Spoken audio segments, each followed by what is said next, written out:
You're listening to the We Are Libertarians podcast network. Find all of our shows at wearelibertarians.com. Hey loves, Haley Steinfeld here. Let's be real. When I'm on the red carpet, everyone wants to know whose dress I'm wearing. But here's the thing. We're so focused on those details, we're missing something that's actually way more important. Breast health. It's wild. Breasts get so much attention, but they're still so ignored when it matters most. Don't know what I'm talking about? Tune in on February 9th and visit yourattentionplease.com. That's yourattentionplease.com. See you then.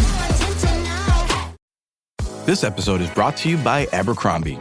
Build your fits of the day with Abercrombie's newest denim drop. Here's where to start. Abercrombie's 90s straight jean goes with any shirt from tees to sweater polos. Super versatile. Their loose and baggy jeans are more trend forward, so you can grab those and go out with your friends. Abercrombie's denim fits come in a range of washes. Build your looks around Abercrombie denim. Shop online or in-store. Hi, guys. Welcome back to the Chris and Jessie show with Kryssi and Jess. I'm Kryssi. And I'm Chris. Oh, weird. It's not Jess. No, I'm much handsomer. Much bigger boobs, too. And I'm not even going to dispute that. I can't. So tonight, unfortunately, Jess is not joining us. She is in the background, though, because we have a special interview with Vermin Supreme. Jess works for the National Party, like everyone knows. And because of that, we didn't want libertarians to get all salty about her being able to interview a presidential candidate. Wait a minute. Are you saying libertarians are a-holes? Can we curse on this, by the way? Yes, assholes. They are assholes. They are dick cunt bitches. That's what I was gonna say. I just, I'm a guest. I don't want to offend or anything. Yeah, no, they're cunt dick bitches. They are always trying to bully people. So we're trying to kind of get away from bullying Jess. So instead of her doing the interview tonight, Chris is going to. So you get to look at two of the biggest boobs in podcast history. No bigger boobs in the entire libertarian movement than these two. So, Chris Spangle, he actually hosts We Are Libertarians. He has like a whole podcast, little enclave thing with a bunch of podcasters in it. However, he has not added the Chris and Jessie show. Well, I'm willing to deal. So what can you bring me? It's like a dowry. I need goats if you want to be on my network. It's a very valuable network. It's huge. With Brian Nichols' show and Trisha Stewart, man, with the Gingerarchy and We Are Libertarians and Boss Hog. Let's see, it goes on and on and on. Remzo Martinez just joined us. What can you bring to me? Have you not seen my $1 million smile? It's pretty nice, actually. Yeah, very white teeth. How did you get your teeth so white? It's a lot of bleach. Stick your tongue out. It's okay. It's my son's birthday, and we had birthday cake, and it literally dyed my tongue blue. But it matches my background because I'm actually in the future, while Chris is in the past. Because, as many people know, Vermin Supreme is a time traveler. So yes, we wanted to make him feel comfortable. I'm wearing my Team Supreme shirt. So, and this is actually an interesting duo that we have interviewing Vermin tonight because I am on Team Supreme. That is my man. And Chris is a little whiny bitch. I don't get it at all. I mean, really, I don't. I'm sure he's a very nice man, and I look forward to speaking with him, but I don't get it at all. I don't get it at all. See, look at me. Now I'm bullying. I'm not bullying. You run for office prepared to get bullied, sir. You want to run against Donald Trump and not get bullied? Okay. Right. So, Chris, how has coronavirus been affecting you? Yeah, like everybody, I have my good hours and my bad hours. It's like you wake up and you feel sorry for yourself and you cry at videos of old ladies screaming on their porch, give me a hug, and then you get up and you like read something about food lines and food pantries and you go, I am so blessed. It's really an extraordinary time to like live through. There's nothing that I think we will ever live through that will compare with like this month. Hopefully this is the worst of it, that it never gets any worse than this in terms of the virus or the economic fallout. But it's truly it's just a roller coaster of emotion. Like, I think everybody feels some level of grief and loss, and that's as little as, I can't get my hair cut, this isn't fair, to, my mom is a nurse in the RN in the ICU, and like that is terrifying. And so, it just goes from, and then there's like, I'm so glad I got to stay home today and I get to like walk in the back porch and look at the sunshine, and isn't this better than seeing my coworkers? So there's just like, it's just so odd. I don't know. I have so many feelings and I can't handle it.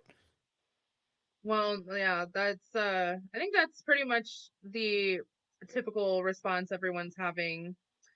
It's been sad, it's been happy. I'm just happy that I paid my rent. There's lots of people who aren't even able to do that.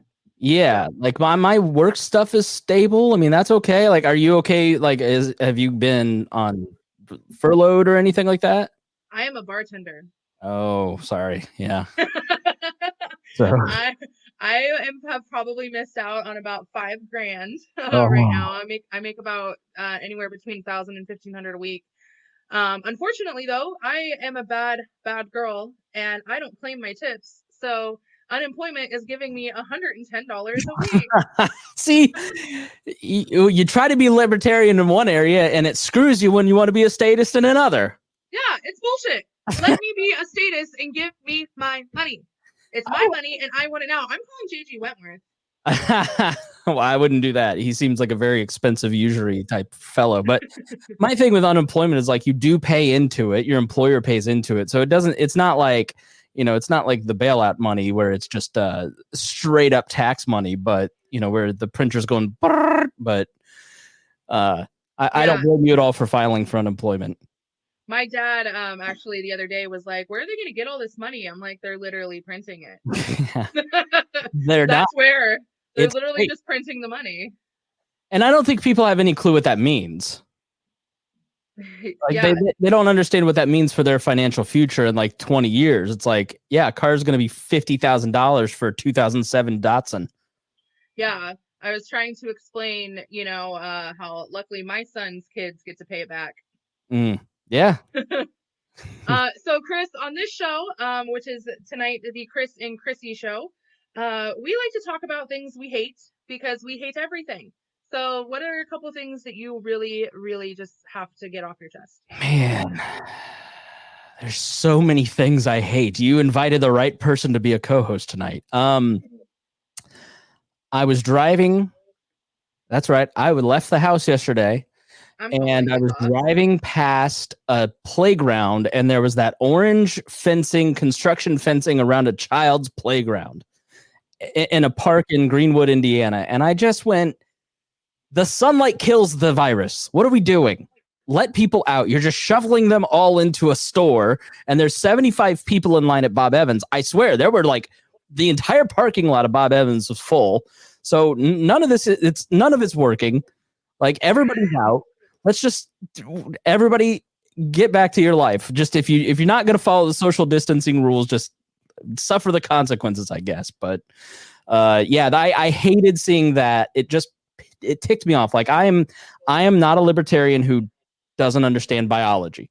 Like, I'm a libertarian who believes that you should stay at home, quarantine yourself, social distancing voluntarily. Like, I've been on that train from the beginning. And I don't understand how this is the other thing I hate, how so many libertarians do not have the cognitive function to separate biology and liberty. They can be two separate things. So you don't need the government to voluntarily shelter at home. And if I say I want to shelter at home because I think it's the right thing to do to stay at home, it doesn't mean I'm for government shutdowns. And there's a lot of people that don't seem to get that. So I hate that too. Wait, no, you're saying libertarians are like that? I think there's a lot of people in the libertarian movement or conservative movement. There's a lot of talk radio hosts or TV show hosts who, instead of looking up information, would rather make up conspiracy theories about death counts and then publish fake hypothetical situations like the Ron Paul Institute about the death counts. When if you pick up a phone call and you call a doctor, they tell you. I literally called someone at the CDC and I said, please explain this to me like I'm 5. Like, where is Fauci fudging the death count numbers? And they said, no, it's up to literally every doctor. Individual doctors fill out the death certificates and then turn it in, and then we gather that information. And so you're telling me that the incentive structure, libertarian economists haven't figured out the incentive structure of that, and we're claiming that thousands of doctors are just fudging the numbers for what? What's the incentive there? Just to lose their license for fun? So I think there's a lot of my show is called We Are Libertarians, Kryssi, and I want to change the name every fucking day. I don't get it.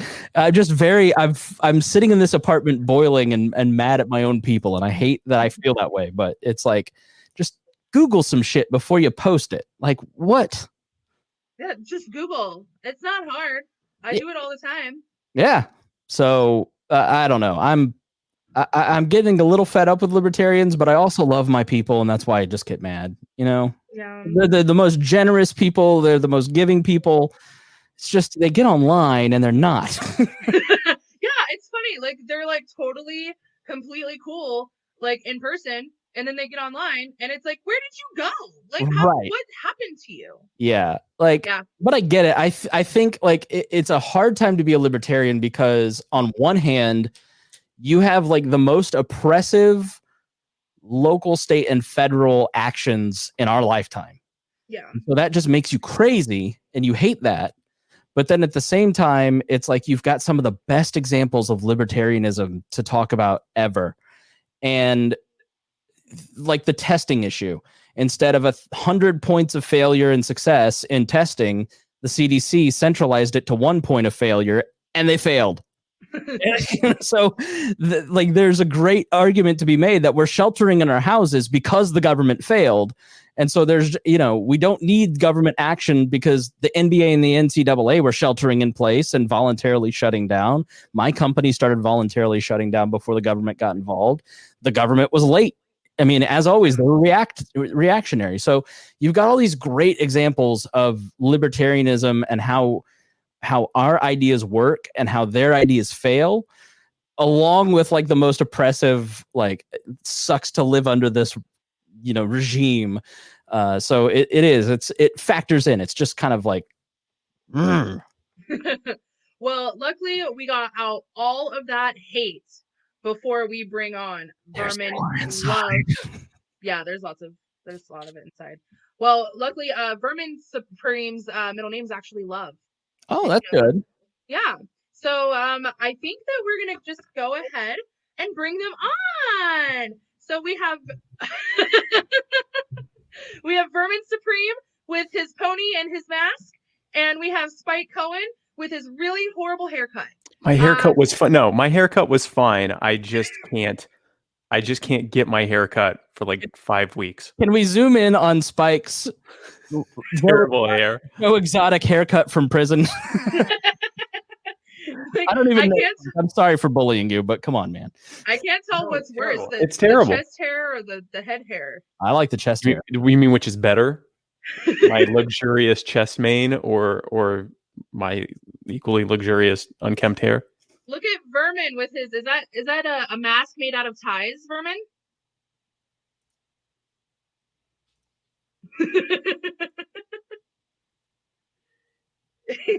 Okay.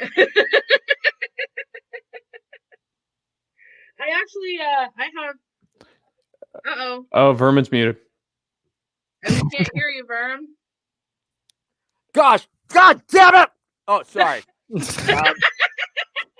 But no, this is yes, it's a good mask. It's a solid mask. A lot of people have a lot of neckties around the house, and you might need it to help protect you. It's also a good Cthulhu thing.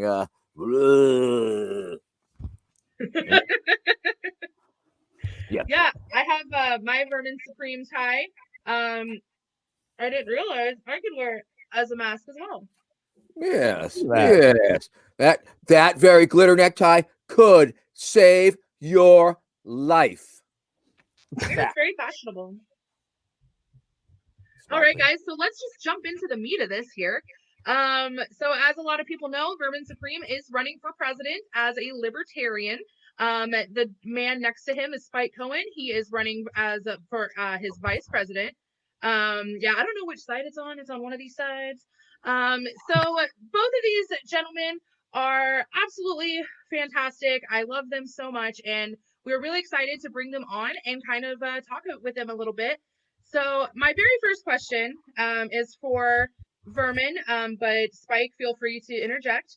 So Vermin, you ran for president as a Democrat previously, and you have a lot of left-leaning support. How do you think the Libertarian Party and Libertarian candidates in general can attract more of more progressives and more left-leaning? I'm going to take that as a two-part question, because that slanderous lie that I have been a Democrat needs to be addressed flat out. Yes, it is true that I have run as a Democrat, but the fact of the matter is I never was a Democrat. I was never active in the Democratic Party or anything of the sort. So that's simply a misnomer.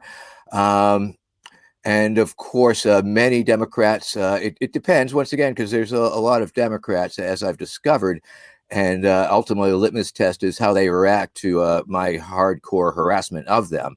I mean, earlier in this election cycle, up in the New Hampshire primary and the first week in November, which was the period for filing up there, totally mixed it up with the Biden people, and they were just hating me hard.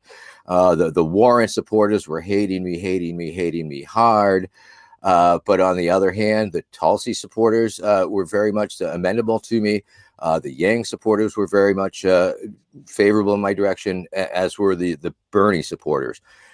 So obviously, the Democratic Party itself is not a monolith, apparently.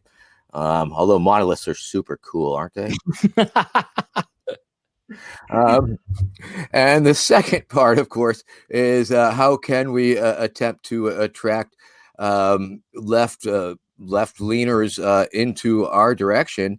And I believe that is simply to be able to continue what we have been doing, which is contrasting the full-on failure of the governments and concentrating on the Venn diagram overlaps that we possess. When I was up in, once again, during the primary, when I asked Tulsi if she had read the Libertarian platform, she had not, but she responded with a very impassioned rant about the war and ending the wars and being against the wars and civil liberties. So right off the bat, there are two, very strong agreements that we have, and I believe that it's simply incumbent upon us once again to continue to show the fallacies inherent in the belief that the government is going to know what's best for you and act in your best interest, and simply deconstruct and put forth the arguments and the statistics that put into question claims such as gun control and stuff, and the need for it. I mean, and offering libertarian solutions. I mean, once again, I was asked that very question on my evening podcast, which is called "Chilling by Some Nice Spot with Vermin," and it airs about 5:30 on Facebook Live pretty much every day, and every day I try to take the people to a different nice moving water, ideally, or just some chill spot, nature sounds. It's not very. It is must see TV. It's not very political. I guess it's part of that slow TV movement almost. But yeah, somebody did question about my stance on M for 4, because currently there's a huge tsunami, if you will, of Bernie supporters looking for a place to land, and many of them are very predisposed to myself and what I've been doing and what I represent in all of these things, and they seem to understand that yes, I'm running in the Libertarian Party, and so but once again, I maintain that the kids are politically flexible, or polyflexible, as they may say, and essentially they are looking for solutions. They're young, they are open, and they're looking for what makes sense to them. And when they hear things like, everybody should be covered by healthcare, I mean, they say, yes, that sounds great. Of course they should. I mean, why shouldn't they? And so it's a matter for us to explain to them why that is a completely inefficient and overreaching concept that whose goal, healthcare for all, or affordable, accessible healthcare for all, can indeed be met through a variety of other measures also often including deregulation of the current system and things of that nature that would make the whole medical industrial complex a more affordable thing. I mean, shit, Medicare, they pay pennies on the dollar and to the hospitals, and that's why the hospitals have to jack up the prices through the roof. I mean, that's why they're charging so much for your your aspirin or something like that, because they have to compensate for the fact that they're only going to get paid, X percent on the dollar. So there's that, and just continually making these arguments about subscription healthcare services, and I mean, I just point, and once again, I think we're always looking for ideas. We're always trying to open and expand the possibilities. Of course, Bernie pulled them way in one direction, but once again, it was this utopian vision of free healthcare and free college and ponies, and we have to pull it back a little bit, or make them understand that it's just not a realistic thing to do. So is it a matter of connecting with people on, because I'm not a left libertarian and I come from the right, and I tend to that's where my bias falls. So I don't necessarily have I'm not experienced in dialoguing with people that may come from the left, other than hardcore Democrats, which I'm not going to win over anyways. No, screw the Dems. Right. So when you're talking to people, is it a matter of connecting on saying, yes, I agree with you on the problems.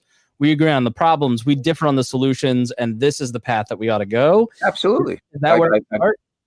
Yes, I think so. It was a fun little trick that Larry Sharp played at one event I was at. It was like, how many people here are against universal health care? And like everybody rose their hand and started booing it and stuff. But then he said, no. Think about it. I mean, we're not against universal health care per se. No, we are against the government being involved in it. And so it's a matter of finding reasonable solutions that we can present.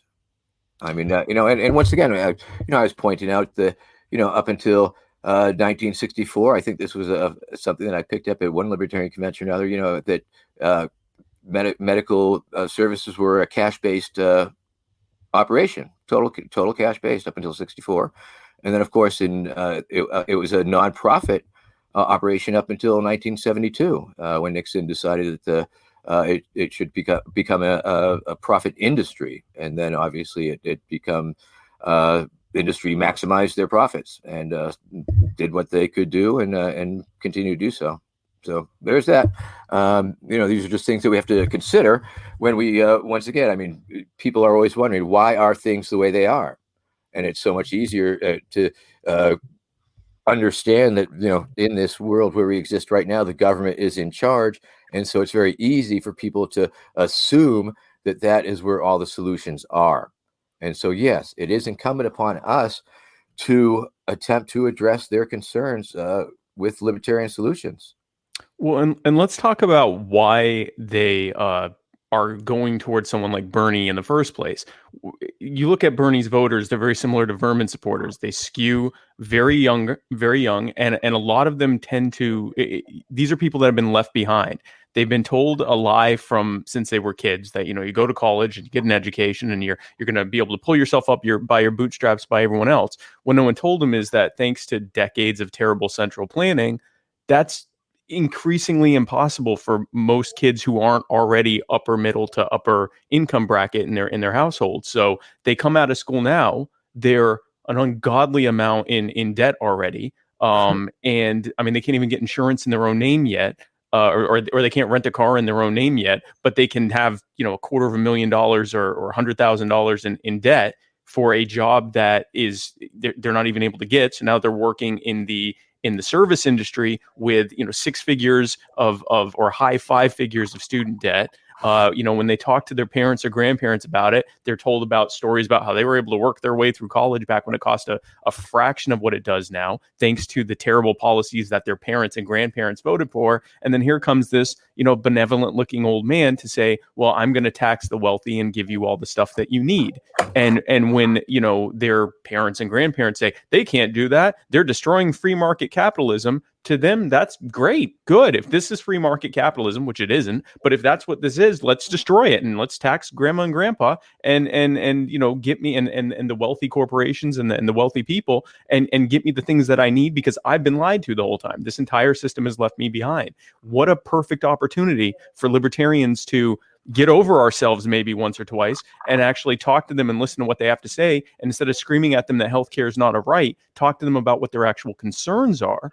And be able to message to them the fact that this system has left them behind, and it's left them behind precisely because of terrible central planning from Republicans and Democrats, and that, you know, and that we as libertarians present not just a viable alternative as a third party, but as a completely different alternative, a completely different way of looking at the nature of whether the government should even exist in the first place, and if it should, then what it should be providing, and how it's done a terrible job of providing it thus far, and why it's done a terrible job of providing it thus far. And you know, a lot of Bernie supporters, I see it every day on Twitter, that they're saying, at least for now, they're voting for Vermin as just a protest, a big, you know, FU to the whole system.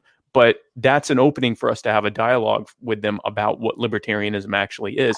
Make no mistake, most of these kids they support Vermin and they either don't know about libertarianism or they're actively opposed to it. And here is an opportunity, but they'll vote for a libertarian candidate if it's Vermin. So here's a great opportunity to get votes that no other candidate could get, and to open the door for an entire generation of voters who will be voting and helping make policy decisions long after all of us are dead. I mean, some of these kids are going to be doing it 70, 80 years from now. So what an amazing opportunity we have. Shopping is hard, right? But there's a better way. Stitch Fix online personal styling makes it easy. I just give my stylist my size, style, and budget preferences. I order boxes when I want and how I want. No subscription required. And she sends just for me pieces, plus outfit recommendations and styling tips. I keep what I love and send back the rest. It's so easy. Personal styling for everyone. Get started today at stitchfix.com/Spotify. That's stitchfix.com/Spotify. This episode is brought to you by LifeLock. During tax season, your personal info travels to a lot of places. Between payroll, your tax consultant, and the IRS. If your W-2 gets exposed, that's just the ticket for identity thieves. That's why LifeLock monitors millions of data points every second. If your identity is stolen, they'll fix it guaranteed or your money back. Don't let identity thieves take you for a ride. Save up to 40% your first year. Visit LifeLock.com/podcast. Terms apply. You found your person. Now let the Knot help you with everything else. The Knot connects you to the wedding inspo, vendors, venues, and planning tools you need to make your day totally you. Having helped plan 25 million weddings, we've got your back when it comes to every little detail like RSVPs, budgets, and more. Because your wedding comes to life with the connections that matter the most. Get started at theknot.com/audio. The Knot. Let's plan your wedding together. BTW, FYI. Visit Nexplanon.com RN to learn about Nexplanon. It's an adjustable implant, 68 milligrams radio pain. Or ask your HCP IRL. Okay, TTYL. I actually prefer a different method of communication. I like calling them cucks and snowflakes. There's always room for that. There's always room. I like that. I like that too. Have you thought about outreach to simps? Outreach for simps, I think, is really an untapped resource. She'll date you if you vote for Vermin. We got tons of simps on the wall Instagram. I'm just saying that might be a goal. So I kind of hear it through the thread of both of what you're saying. I'm shaking my head as if though I know what that term refers to, of course. I love it. It is the new version of cuck. Simp is like a weak beta male who just is friend zoned hard. Simpleton when I was a kid. So this is what a perfect opportunity to say she'll date you if you vote for Vermin. That's right. Like that's Well, I am trying to forge that incel sex worker alliance. I've been working very hard on that. I feel like if you went with the slogan "Vote for Vermin" at 25% testosterone increase, might be a good selling point. Add that to the pony thing. Yeah. You can have a beard like Vermin or chest hair like Spike. You vote for Vermin today and buy our exciting supplement, our male enhancement supplement. Oh man, can we have a male enhancement supplement? Yeah, I feel like you just channeled Alex Jones. A little bit. No, a little bit. Yeah, felt like he was in the room. I know. Yeah. So I'm hearing from both of you that like empathy is central to it. yes. Oh, absolutely. I mean, I've always been of the opinion that just because somebody has a different opinion, they are not my ideological enemy. Wrong. I'm gonna kill you. I'll destroy you. You may be older than me, but boy, what a simp. No, you're the simp, bro, and I mean that like simpleton. So guys, I know that you both have relationships, but we never really get to hear about Vermin's. We hear a little bit about Spike's way too hot for him wife. I am an attractive and I'm a get. I'm a big. So can you guys? Well, I'm a DILF, and that is part of my appeal, from what I understand. Or GILF. I'm sorry, I'm a GILF, and So tell us about your partner, Vermin. yes. Becky is my wife of some 30 years now. We met on a peace march in Michigan shortly after I left Baltimore and joined the peace group, the Seeds of Peace. We were doing support for mobile protests. The group had a porta potty and a truck with a half a dozen porta potties. It had a kitchen trailer. It had a 2,500 gallon water trailer. And it was a spin-off of the Great Peace March, which was a peace march that came from LA to DC. I guess I'm giving a little too much detail on the tell us more about the porta potty. We were able to decorate them. I totally decorated them and made them very, very exciting for the people. Different theme ones.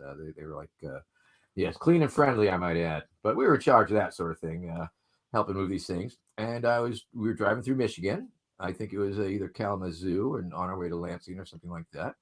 And I don't know. I saw Becky. Saw this very attractive young peace marcher, and at the time I was a virile young person, and I took a little shining to her, and we hooked up, and then she had a vehicle at the time, and we drove to Massachusetts. She offered me a ride, and so that was a very beautiful thing. And then we traveled America for 3 years in a vehicle with a little cab over camper, and we did political activism.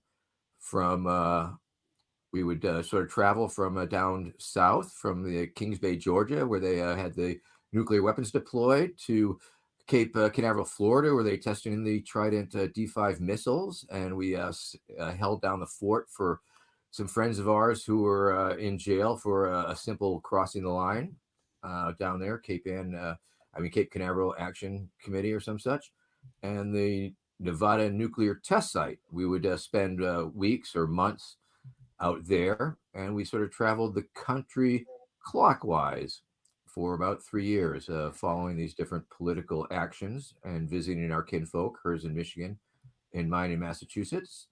And 1 year, we were doing temp work wherever we were, doing whatever we could find. And she was doing some substitute teaching, and a local Head Start offered her the opportunity to do some teaching. They didn't want to hire us as a sub, but they would have hired her full time. And that led to us moving to here in Cape Ann. And we found this beautiful little house in the woods with incredibly cheap rent. And we've been here for 30 years, and she is not into the limelight.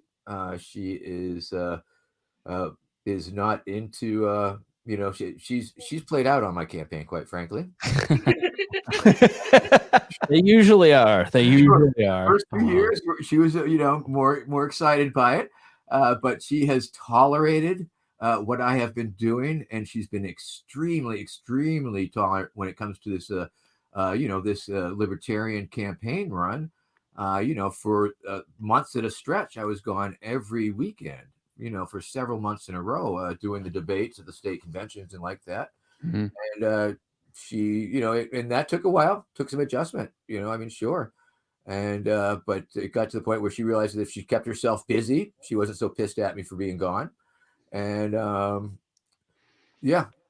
so she understands. She puts in the context that I am following my bliss, and she has allowed me to do that, and I'm very appreciative of that. And we have a wonderful relationship. She's one of the sweetest women I've ever met in my life. She's an incredibly sweet lady. I love Becky. And I will say on the streets, when we're protesting on the streets, and when she does accompany me, because she's more than likely she'll attend the street political demonstrations more so than the Liberty conventions. But she has she has a really solid knack of being able to be exceptionally situationally aware of what's going on and pays attention to the cop behavior.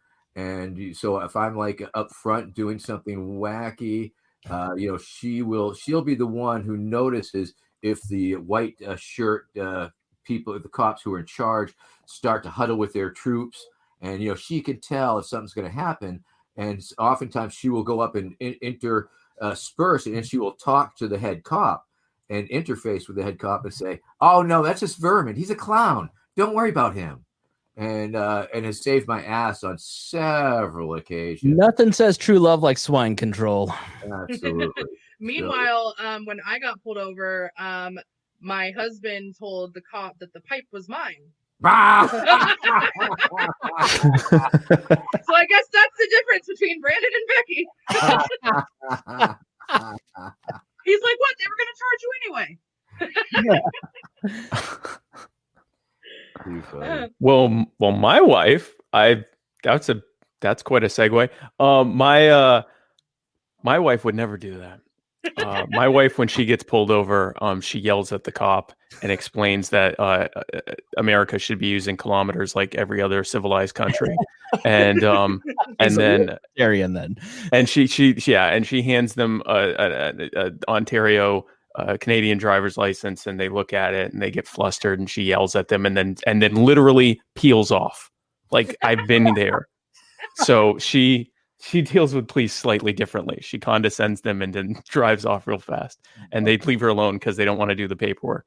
My wife is a beautiful goddess of a woman who I am completely deserving of, because I am also an attractive man. We just recently celebrated our 10th wedding anniversary. We met 13 years ago, and she came here from beautiful Toronto, came down as soon as she saw me at the airport, realized that I was her future and that she could never do any better than this, including my haircut, and especially my haircut, and because my hair looks way better if I can get it cut. I'm not over the haircut thing, but she's an amazing woman. She is very much like Becky in that she doesn't like to be in the limelight, and has also been incredibly tolerant of my campaigning. So yeah, no, I absolutely love her and adore her, and I have nothing but good things to say about her. And yeah, she's not a libertarian, but her way of de-escalating cops by escalating to the point where they back off is something I've never beheld any other person be able to do without getting tased. So like, they get mad, they get up, they go, "Ma'am, I'm so sorry. I'm so sorry." And she's like, "Well, next time don't bother people." And then she tries. I mean, she's absolutely incredible. So, to kind of, let's see, Chris, you were supposed to ask the next one. Is it my turn? Well, so I'm going to continue in the serious vein, if you don't mind, Kryssi. Go ahead, skip my fucking questions. Fuck All it. right. get these. It's not that I don't care about your favorite snack as a kid, but That was literally the question. yeah, we got presidential candidates here, so I'm giving people what they want. Boxers. I'm wearing briefs and boxers. I'm wearing boxers over my briefs, over my panties. I did inhale. I'm inhaling right now. All right. So I've been involved in the Libertarian Party since 2007, 2008. Like a lot of people, I've put in a lot of time, a lot of effort. I look at. I ran Rupert for governor, his campaign, the Good Survivor guy, and we were very cognizant of the fact that people looked at a guy who was a reality TV star and dressed in tie-dye and had a big beard. We were very cognizant of how the public perceived Rupert, even though he was a very serious candidate and a very qualified candidate for the office. We ran into a tremendous amount of trouble just based on his physical appearance and just the sideshow of it all. And I think there's a lot of people, myself included, who look at the boot on the head and the performance art and go, I've worked a long time for the party. I've got a lot invested in this, and I don't want to hand it over to somebody who's going to make a mockery of all this and make a mockery of the electoral process, especially when we've got two of the worst candidates ever. So what do you say to those delegates who are going to go into the next convention and vote on your candidacy, who have that same kind of feeling of, I'm really worried about the public perceiving you as a joke, even though you're a perfectly lovely man and you're very intelligent. This is the first time I'm enjoying our conversation. Not many voters are going to take the opportunity to ever engage. And I'll be honest with you, I haven't taken that time to investigate your candidacy because of the sideshow aspect and the ponies and all of that stuff. So what do you say to that? Well, I say, number one, that's rather unfortunate. Number two, worst two candidates in our lifetime. That was certainly true of the last time also.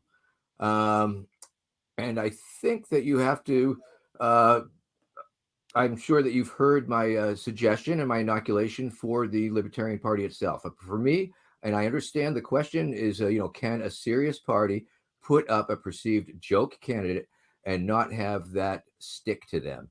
And I totally believe that the answer is 100% yes. It's absolutely in the framing. And that framing is something along the lines of, yes, we are the Libertarian Party. Yes, we are a very serious party. And we've been working on many serious things. And we have some very serious solutions for the ails of society. And we intend on presenting them. However, in the pivot's very important. Electoral politics, the duopoly, and especially the presidential election cycle has risen to the level of a joke, and with love and with spite. Here is Vermin Supreme. I love a good spite candidate. I'm going to be honest with you. This is pure spite. This whole thing's pure spite. The hashtag "We are in on the joke" or "in on the joke" inoculates the party against it of the accusation of being the joke. It's essentially the party is owning the joke. Yes, I'm not saying that the joke is not part of and parcel of the presentation. Of course, I mean, what I am offering, what I have been pointing out is that I have been spending 30 years running the satirical campaign, but that has given me a level of notoriety and name recognition, political goodwill, and things of that nature. And that is what I am bringing to the table. Yes, the character. Yes, the wacky platform planks. However, there is that pivot every time. And I'm sure you've been seeing the live debates where I'm presenting the issues. And yes, I do that with funny, a zinger, a one-liner, and then pivot right to the real deal, the platform. I mean, I have been presenting the Libertarian Party platform as my own platform since the inception of this campaign. I believe firmly that if you are going to represent a party or shill for a party, then you need to represent to the public what that party stands for. And I believe that is clearly encapsulated in the platform itself. And so if you go to my website, verminsupreme2020.com, it is there. So yes, there is the policy platforms, which are somewhat fanciful, may include concentration camps for the kids. But then there's this, hard pivot. And another thing, of course, is my satire, my presentation. I believe personally that most people get it. When I'm talking about the mandatory toothbrushing laws, people get it. The phrase free pony is a phrase that I have introduced into the American political lexicon using my communication strategy. When I brought that into being, it was a campaign promise, and then it became public, and now it's commonly thrown around everywhere for what exactly it means for a giveaway. So the satire, I have always felt, is pretty clear, and I think it addresses most of the shortfalls in the government and society. And I've been happily presenting it to the people as an eye-opening experience. And now I understand people's concerns and reservations as very well they should have them, but I can only hope to allay them by myself, that I am in the knowledge. And once again, it's just an offer that I am making, that I'm putting on the table to the Libertarian Party. It is just one way to go. It is one option. Granted, it is not orthodox. No, not at all. But perhaps it is time to move beyond the politics of respectability. Perhaps it is time to move beyond such timidness and just go for the jugular, go for the balls. Our current president is a bright orange man who speaks at a low scream and gold plates everything he possibly can. Respectability politics is dead. People respect what they perceive to be boldness and fearlessness, and Vermin has been showing that for decades.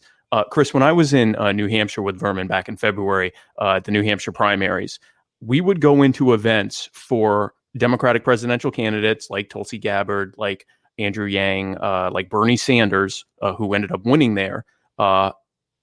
We would go, and a good portion of the crowd would be more interested to engage with Vermin than with the actual candidate that they were there to support. They're there wearing, Tulsi pins and Yang pins and everything else. They're choosing to talk with Vermin and to take selfies with Vermin and to engage with Vermin and to tweet about Vermin. And we saw that over and over and over again. We saw that at the Tulsi campaign. The Tom Steyer campaign had 6 people there, but they had the best food. But then we went to the Yang event right after he dropped out, and we picked up quite a few of his social media team. They were there, mourning that he had just dropped out, and we showed up, and Vermin did on the Yang stage, did his shtick, and a bunch of people signed up. We actually got people to sign up for the New Hampshire Libertarian Party there. We went to the Bernie event right after he was announced the winner, and as he was giving the speech, we walked in, and I was holding a pony head on a stick and holding it up like a mace or something like that to announce the arrival of our next president. And people were jumping off of the bleachers by the hundreds to talk to Vermin during Bernie's victory speech.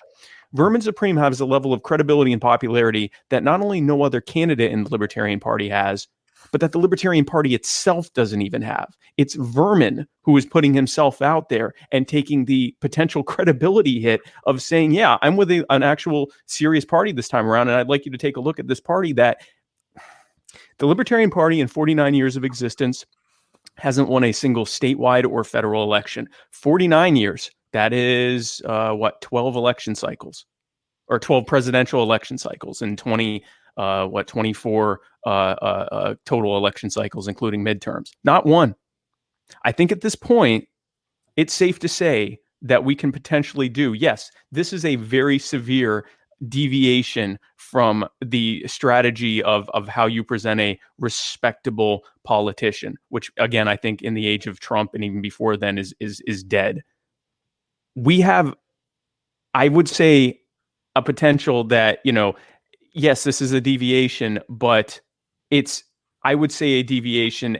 We can try that once. I think we can try when we've had a 0% success rate at both the statewide and federal level. I'd say we could shoot for something different. And I think that the hubris that it takes for us, and I say this with all due respect, to the people that I'm crapping on right now. But I think that the hubris that it takes for us to talk about the, respectability, and we could lose everything when our high water mark is 3.25% after nearly 50 years of trying to get into the public consciousness and effectively not even moving the needle. We actually proudly say to people who say, you're stealing the vote from Donald Trump. We go, well, actually, we take a little from both, and we really haven't changed enough to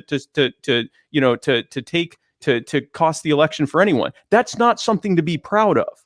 The fact that we aren't even a factor in national politics is nothing to be proud of. And the idea that we should continue to be Charlie Brown to the media and government systems Lucy with the football every single damn election cycle. We go and they go, oh, well, if you give us a nice, respectable person in a suit who gives us nice sound bit quips, we'll be sure to give you a chance this time. And we go, okay. And we run to go and kick the football, and they pull it out from under us every single time with these Aleppo gotcha moments. And then we go, oh, I can't believe I fell for that again. We better find someone next time that's, similar so we can do that all over again. It's not going to work. They're not going to give us equal footing. The FEC is not going to give us equal footing. The state election boards that right now are trying to completely shut us out of the process by telling us that we have to get a ballot access at a time that you're not allowed to leave your house with petitions, they're not going to give us a fair chance. The only way that we're going to break through and have any kind of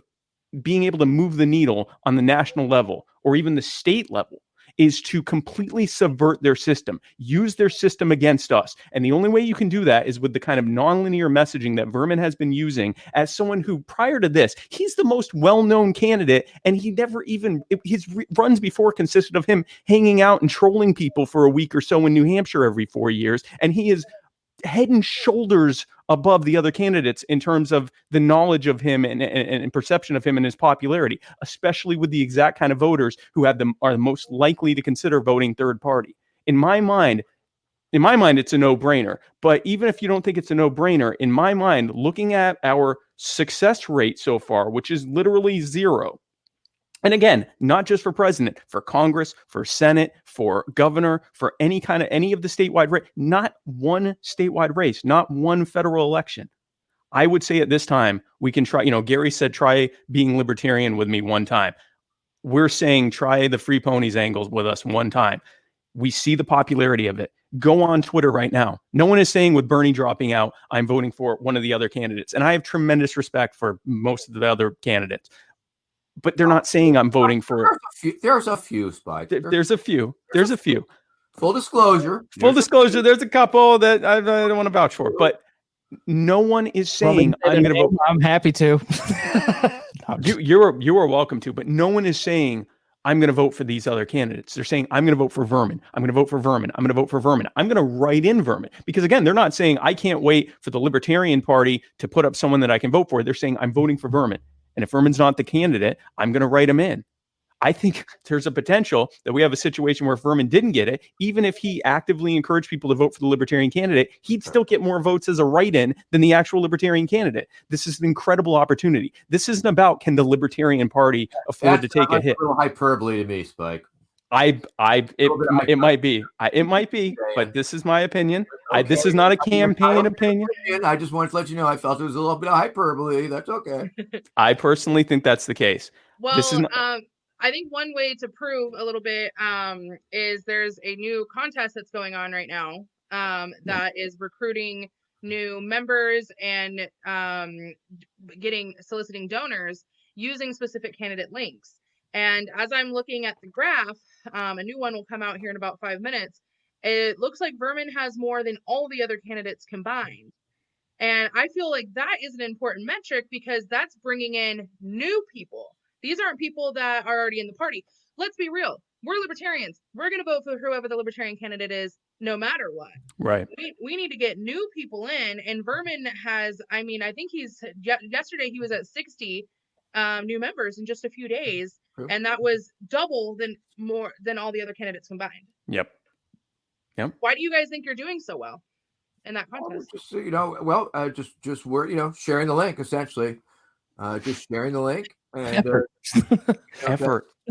Pretty much it. Really, just sharing the link and it's a passive post that people respond to, and Yeah. I mean, we haven't been pushing it super hard or anything, but We we've haven't certainly had been to yet. sharing it. Certainly been sharing it, and Yeah. Yeah, I think that's another indicator. Like, not even really pushing it, and people are just like, okay. And then when they become members, they're not just signing the pledge. They have to actually pay dues. They have to Yeah. pay Yeah. $25. Yeah.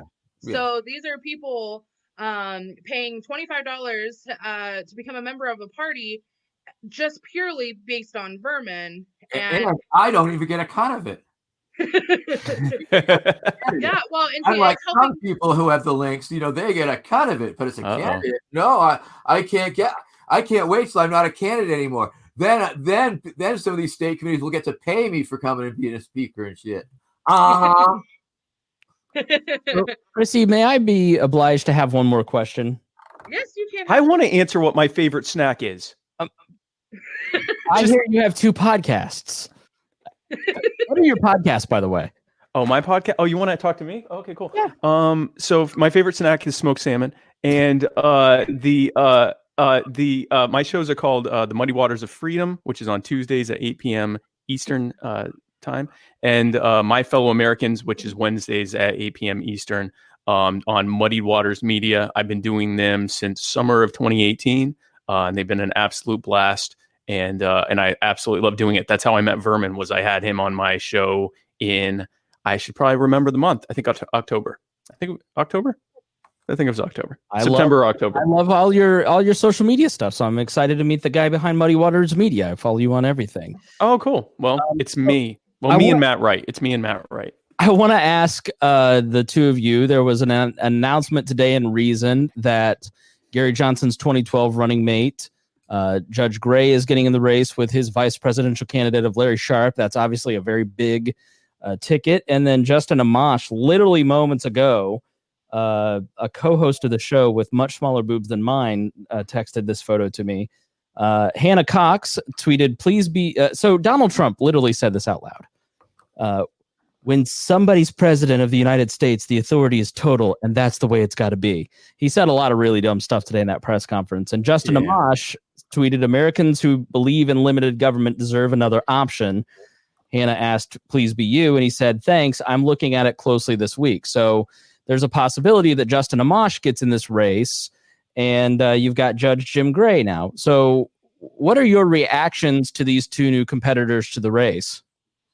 Well, I will say that I wish we were still doing the live convention circuit, because I would certainly love to be on stage and join those folks in the debate. And of course, the candidate club is a very fun club. It's a very nice club, very congenial club. And on the circuit, we've always gone out of our way to get along and speak highly of whenever possible. And I think that's a beautiful thing. My campaign is certainly, I've certainly encouraged it to be the most positive campaign possible. Got your slips here and there, but libertarians, what are you going to do, right? Yeah. And so I certainly welcome Larry and Judge Gray to the race. I think they will make a fine addition. I try and be as truly politic and circumspect as I possibly can. Thank you. Please recognize me for my politeness. How do you feel about running against Larry Sharpe, Spike? Yeah, I mean, Larry's been a big part of the movement. Larry's going down. Larry's going down. Spike Larry 2020. Listen, or hashtag Spike Larry.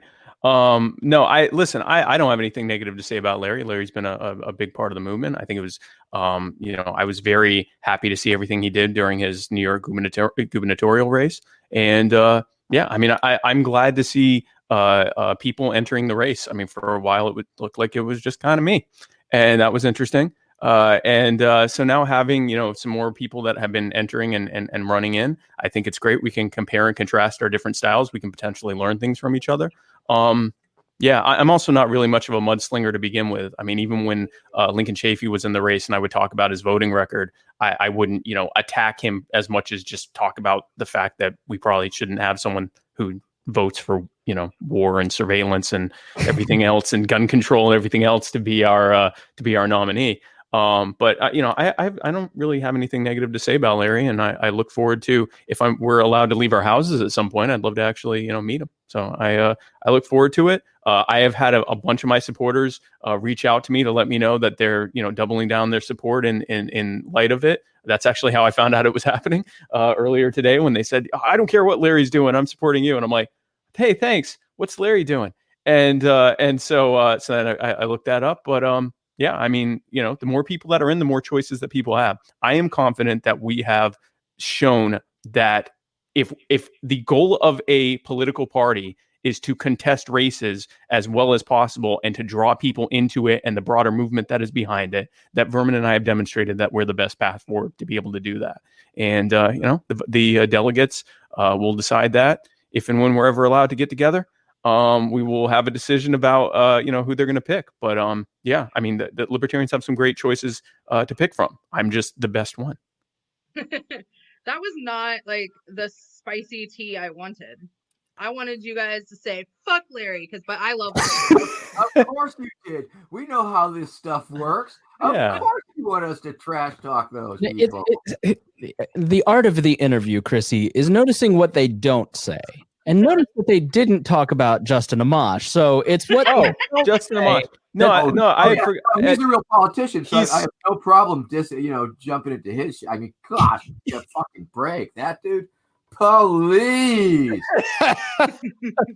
No, listen, I'm sorry, I didn't bring him up because I forgot about him that quickly. No, the thing is, here's the thing with Justin Amash. We have been hearing him say for quite some time that he's thinking about this.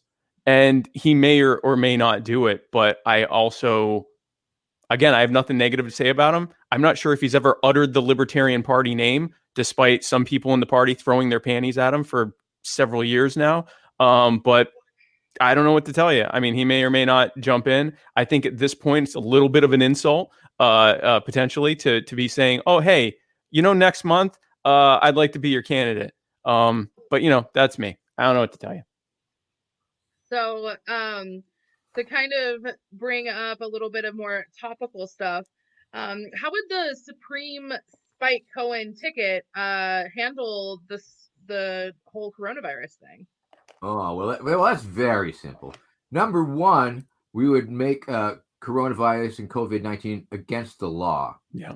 Essentially, COVID-free zones, yeah. COVID-19 and create COVID-19 zones. And if we find you in possession of COVID-19, you will be appropriately dealt with. Yeah. Number two, going to go back in time and kill baby coronavirus. Yeah.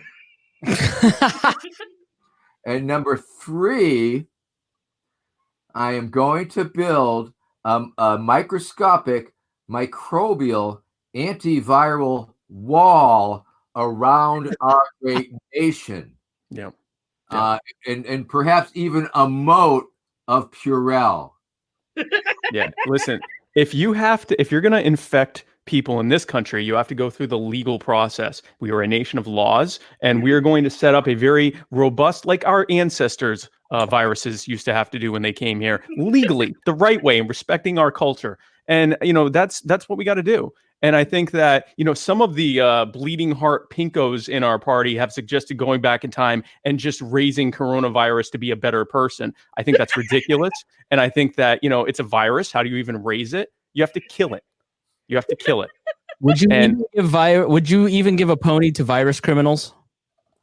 To virus criminals? Yeah, well, yeah. I mean, ponies are actually a natural anti-vector to coronavirus. All right.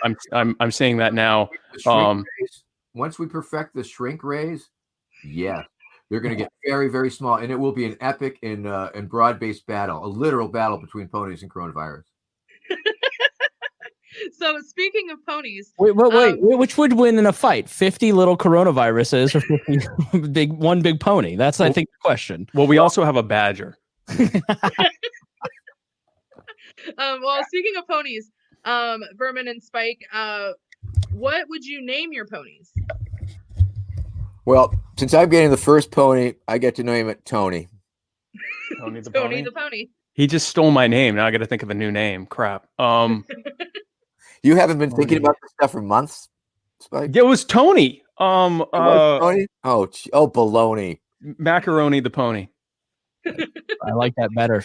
So can you guys, for our friend Chris here, who doesn't understand the joke, can you guys kind of explain pony-based economics? I believe that I will attempt to explain pony-based economics. Yes. All right. It goes a little like this. Once everybody has their ponies, once we have accomplished universal pony ownership, then we will possess equity in the ponies that we own. Now, once you have equity in something, as you very well know, you can use that to borrow against it. And so you will be able to borrow against the equity in your pony. Essentially, we will be creating a class of pony-based debt.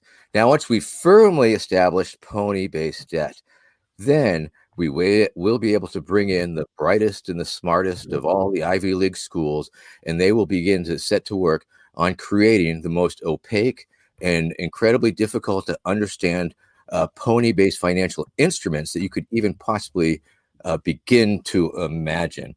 And yes, the answer to your question is we do intend on creating a pony-based bubble in the economy. Now, as you know, bubbles are great things to have in your economy when they are occurring. It means the economy is going full throttle, firing on all 8 cylinders. Everybody's making money. Wall Street's tap dancing on air. And it's a beautiful thing.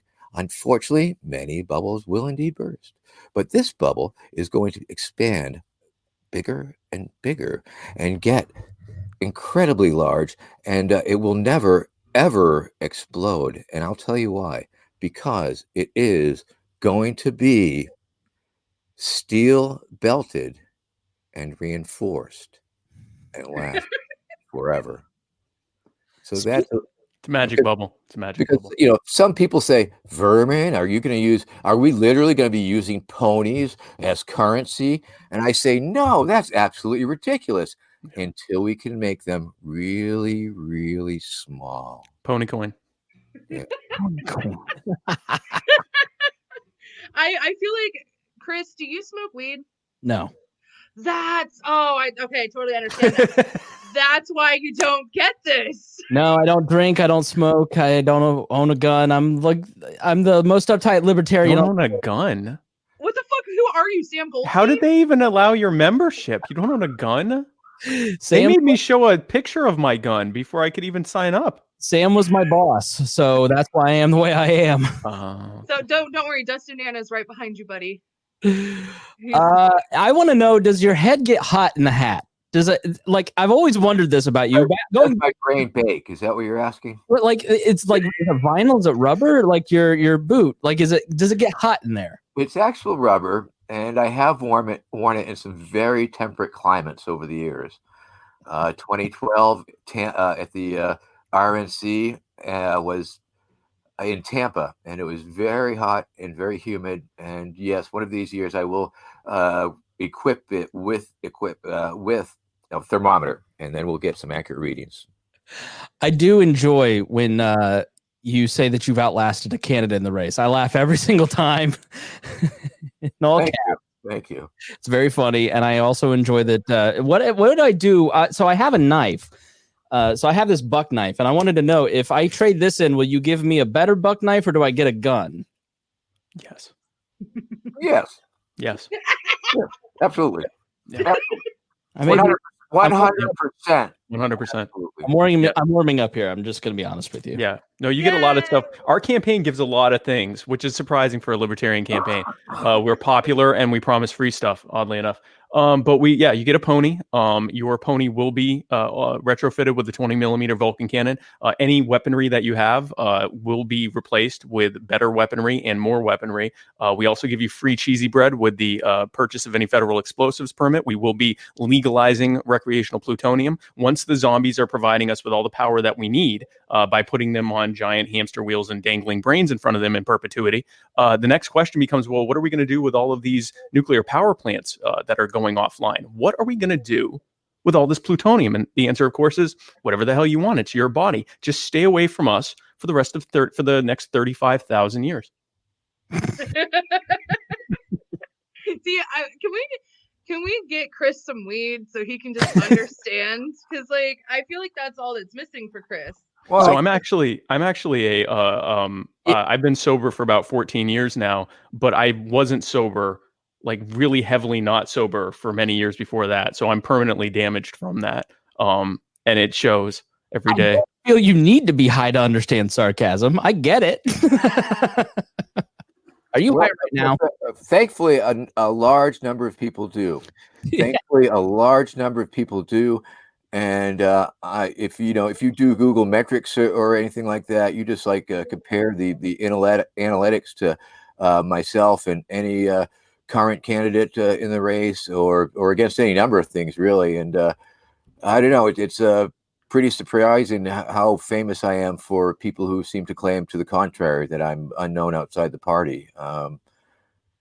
We've been doing this for a very long time, and once again, a lot of it operates on many levels. I think that's something that needs to be understood too, and I think that most people understand that when we are referencing one thing, we are clearly referencing another, and having just so much fun with it and lampooning it, and offering a way of looking at things that just isn't presented often enough.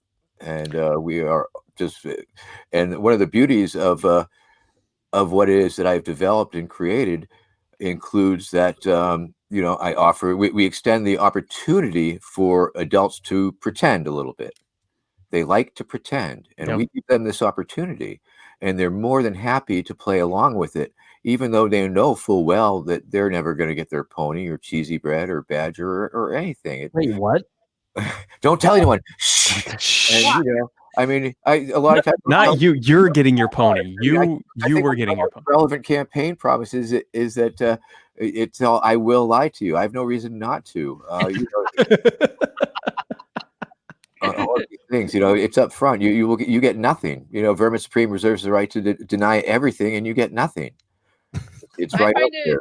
I find it really cool that when you talk about like adults get to pretend. I actually didn't even tell my son about you. My son is avid on TikTok. He actually just turned 14 today. So he's a huge TikToker. Happy birthday to you. Happy birthday. I'm trying to find him so he can say hi, but he's outside because when mommy does her show, boy goes outside. But anyway, he's really big on this whole TikTok shit. And he actually showed me. He's like, Mom, look, I think this guy said he's a libertarian. And I was like, oh yeah, that's Vermin Supreme. And he's like, the same Vermin Supreme? And I'm like, yeah. And he goes, oh wow, you guys are a lot cooler than I thought. And I was like, what? My son has been going to events for his entire life and never thought I was cool until I told him. Let me say a couple things in defense of Vermin Supreme, because I found this to be an enlightening conversation and gained a newfound respect for you.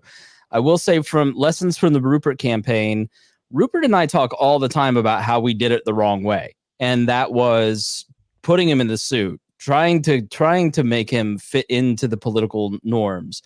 We were 2 years before Donald Trump started running, or 3 years. We ran against Mike Pence, and we thought too much about what the local political establishment wanted, what they thought was important, trying to get those people that were never going to vote for us anyways. We would have done it differently. And if he ever ran again, we would. I mean, Trump just completely changed everything. So I do think in that respect, it does make sense. And I do understand what you're saying. And I do get the joke. I do think that I think, Vermin, this, you've run for office before, you've been around a long time. For the people that support you, they may not realize how actually hard it is, and how once you get to a certain level and you're the candidate, there's a lot of people that were supporters that change, or that political establishment. Spike, you're very eloquent, and you spoke so eloquently about how 3% isn't a big deal, but that structural advancement from 1% to 3% gained ballot access for so many different states. And if you don't execute the joke the right way, you then move us backwards in all those state legislatures, and they go, well, this isn't even a serious political party. So it's incumbent on your campaign and on you guys and on your supporters to execute it the right way. So I think it is very appealing, but there is a lot of danger, because that the reality is the structural. We have straight ballot access here, or straight ticket voting here in Indiana, and that's just a killer. That's a structural thing that we are trying to change and work with the legislature every single year, and have for 10 years. And we're starting to get some advancement. But if you come in at the top of the ticket and they don't get the joke, well, then that moves us even further back. Well, once again, this will require strategies. And I have repeatedly stated that I'm more than happy to interface and integrate and welcome the input of the LNC itself during the general, if I were to be selected the nominee. People like yourself, I would hope to pull into the campaign for just such advice and strategy sessions. There's an amazing talent pool within the LP, and it will indeed take all of us dedicated to essentially owning the joke and moving forward with it and using it for all it's worth. But once again, using its potential as an attention getter, eye opener, foot in the door before giving the hard sell. I mean, it's always good to start with a laugh. And yes, I imagine there will be explaining, because even the last election, there was a meme that went around. That was a picture of me at the one of the debates with the boot on the head. I think up in New Hampshire, and not a libertarian debate, but a classic Vermin clip. And it went out there with the phrase, "This is what Bernie Sanders looks like to sane people." And it bounced around the internet. It bounced. I mean, it got huge play in the right sphere of the internet. And then it boomeranged and came back, and it was retitled, "This is what Trump looks like to sane people." And it bounced around as a viral meme. So, in previous years, yes, as a meme, the message can be used like that. But I believe that we can use it and utilize it to push the liberty and libertarianism forward to places it's never been, and bring in a lot of people who might not be coming to the party. I mean, I can say with full-on certainty that just my mere affiliation with the party and working with the party on this level, and of course, I run for president. That's what I do. It's what I've done for 30 years. It shouldn't be a huge surprise, but I believe I've been trying to convince the party that I'm not out to troll the party. I mean, yes, we'll troll America and the duopoly together, but that's part of the part and parcel of the entire offer. Thank you. Yeah. I mean, if you look at where the majority of people get their news, it's from humorous sources: late night news, The Daily Show, Donald Trump's tweets, memes, like I'm sorry, we are libertarians. If you look at where people are getting the Muddy Waters of Muddy Waters Media, if you look at where people are getting their news, they're trying to find someone who's presenting it in a humorous way. And the reason that they're doing that is because things are scary right now, and sort of always, and are presented as doom and gloom by establishment media, but also because the most powerful way that you can lower people's cognitive defenses and get them to actually listen to what you have to say is through humor. If you present it as a humorous thing, look at the George Carlin routines. He would start with silly jokes and funny humor, and about somewhere between around halfway, 2/3 of the way in, he's not even telling punchlines anymore. He's just dropping, anti-establishment, agitprop basically, and getting applause lines from the people watching. Every once in a while, he'd drop in a humorous note or a punchline just to keep them engaged, and then he'd typically end it with humor as well. But those were political things that he did. Those were basically political speeches he gave that were sandwiched and couched in humor. And he's not the only comedian to do it. He's just the first one that came to mind. But we're essentially doing the same thing. We're using humor to get into spaces that no other candidate, no other third-party candidate, and even the Republican candidates can't truly get into. I mean, think about the fact that in the last presidential election, something like 46% of eligible voters, people who were already eligible and registered to vote, didn't vote because they looked at the options that they knew they had and said, yeah, no, none of this is worth getting off my couch and going to, a polling location on a Tuesday, or even filling out an absentee ballot and sending that in. It's not worth my time. They're all lying to me. The entire system is a joke. What an opportunity for us to say, yeah, the system is a joke, so let's hand them a clown. Instead of you being the punchline this year, let's turn around and make the entire system a punchline. And that's why it's been so appealing. That is why Vermin and I have almost twice as many signups in this recruitment contest as all of the other candidates combined. It's not because they're not trying. So far. Plenty of time till it's over. So far. We're at around an hour and we're about to get to final words. But Caden came in and I wanted to introduce Caden to Vermin and Spike. And it's his birthday. Happy birthday. Happy birthday, kid. See, look, it's Vermin Supreme. Look, Caden, I'm cool. I got Vermin Supreme on my show. How would a Vermin Supreme administration celebrate birthdays? Well, I would call up each and every American, all 300 million of them, on their birthday, and I would sing to them. And yes, it would go something like this. Thank you.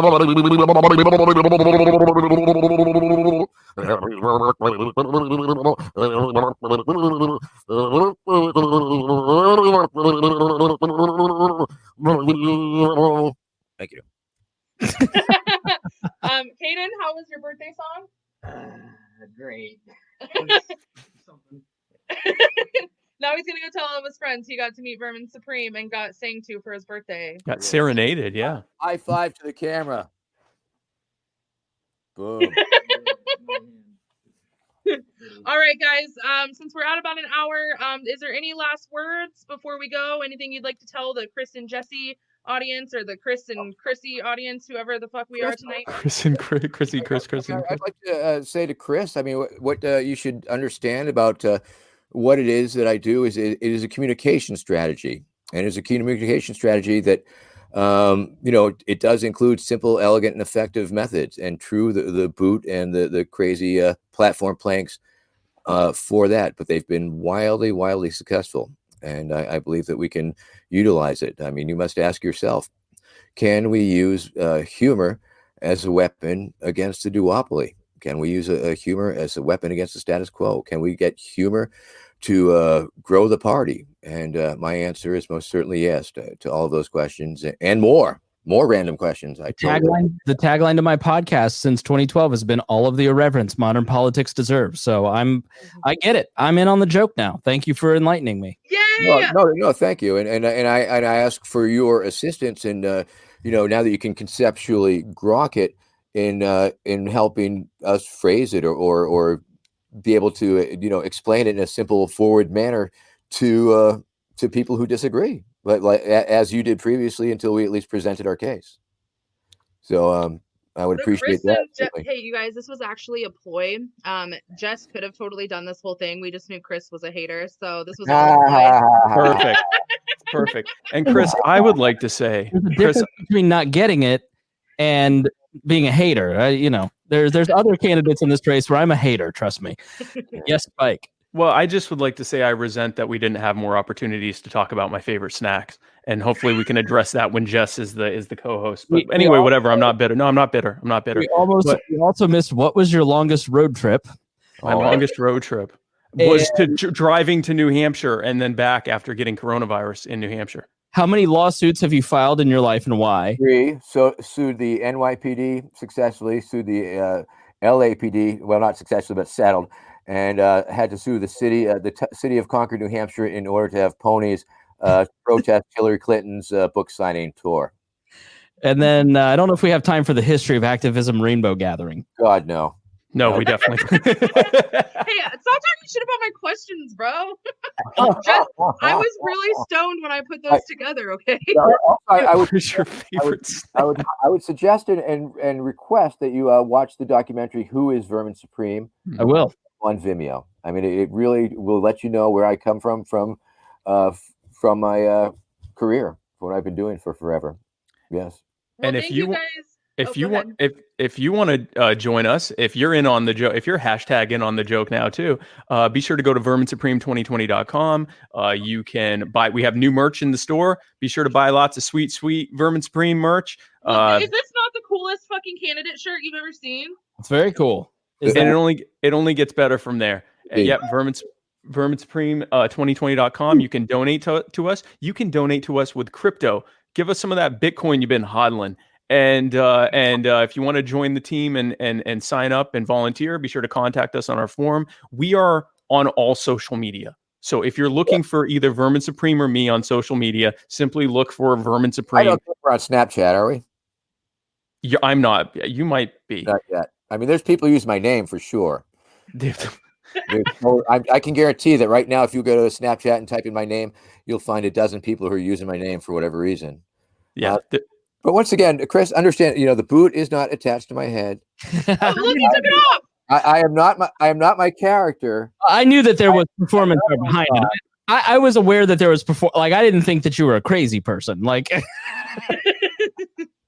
Oh no, I've met him quite a few times. I've even smoked with him, and I still believe 100% he's a crazy person. there's too many, Crazy's a spectrum, first of all. Yeah.